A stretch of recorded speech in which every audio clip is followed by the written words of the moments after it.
Human rights now wants victims of demonstrations to receive more than just monetary compensation. The Commission is urging the Special Committee to review the cases on reparation basis to ensure accountability and justice are upheld. The call comes as the Commission is unveiled a report on the right to defend rights, highlighting the state of human rights defense in the country over the past 2 years, as Brenda Wanga tells us in the following report.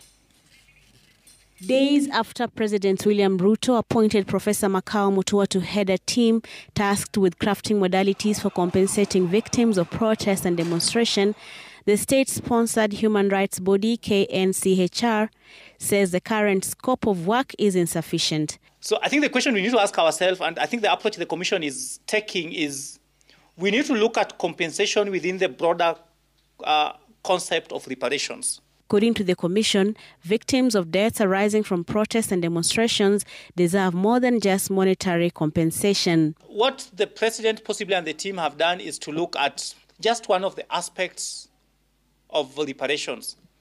And it will be important that as the team goes around doing its work, would be possibly, number one, to broaden its area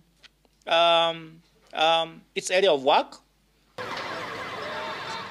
But beyond broadening the mandate, the Commission also wants the timelines for the task extended to ensure all victims are covered.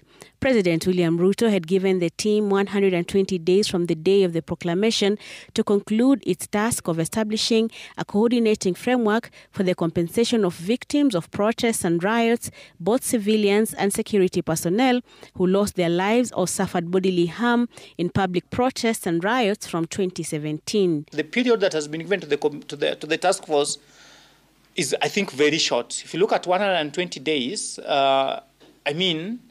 we need to do proper profiling, we need to do proper reaching out, we need to do public participation. And as the debate over compensation and the format it should take continues,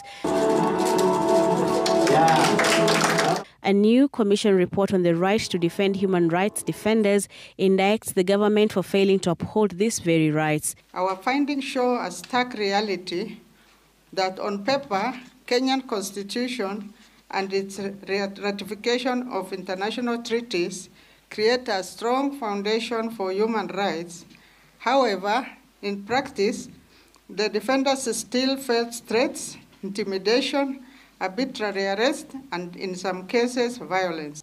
Of course, with the state being one of the violators, I think it's important to note that while the state is the primary duty bearer when it comes to promotion and protection of human rights, the state is also apparently the greatest violator.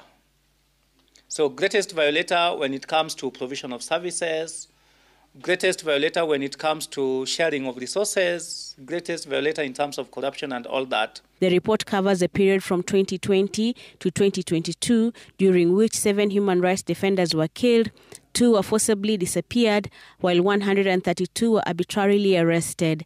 According to the report's findings, Kenyans easily access information, but the misapplication of the Public Order Act continues to limit Kenyans' freedom to hold peaceful assemblies. The Commission now wants Kenya to implement the laws guaranteeing freedoms and rights fully. Brenda Wanga, Citizen